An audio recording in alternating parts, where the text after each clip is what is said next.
Goa Organics వారి skin care, hair care, wellness products కోసం AP, తెలంగాణలో డిస్ట్రిబ్యూటర్లు కావాలను వివరాలకు స్క్రీన్ పైన ఉన్న నెంబర్కి కాల్ చేయండి. గజరాజులు కొన్నిసార్లు ఎంతో ప్రశాంతంగా ఉంటాయి. మనిషి ప్రేమకు ప్రతిస్పందిస్తాయి. కానీ వాటిని ఎవరైనా డిస్టర్బ్ చేస్తే మాత్రం పరిస్థితి మరి దారుణంగా మారుతుంది. ఇప్పటికే ఇలా ఆగ్రహానికి గురైన ఏనుగులకు దొరికి ఎంతో మంది చనిపోగా తాజాగా ఓ జర్నలిస్ట్ ని చంపేశాయి.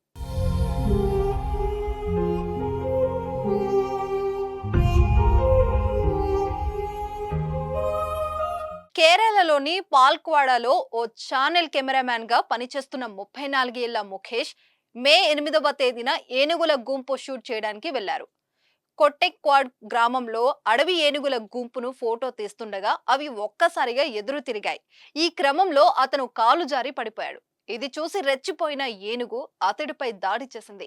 కాలుతో తొక్కి తొండంతో కొట్టి తీవ్రంగా గాయపరిచింది. అతడిని వెంటనే ఆసుపత్రికి తరలించగా చికిత్స పొందుతూ మృతి చెందాడు.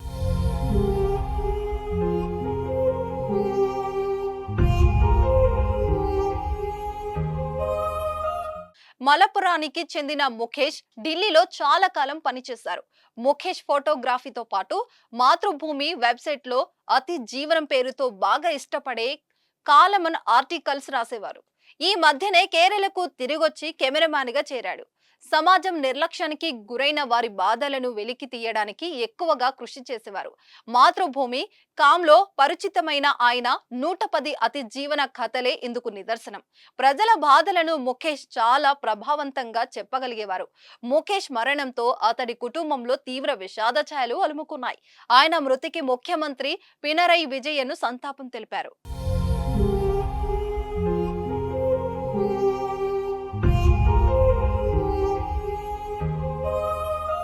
సుమన్ టీవీలో మీ పర్సనల్ అండ్ బిజినెస్ ప్రమోషన్స్ కోసం కింది నెంబర్కి కాంటాక్ట్ చేయండి.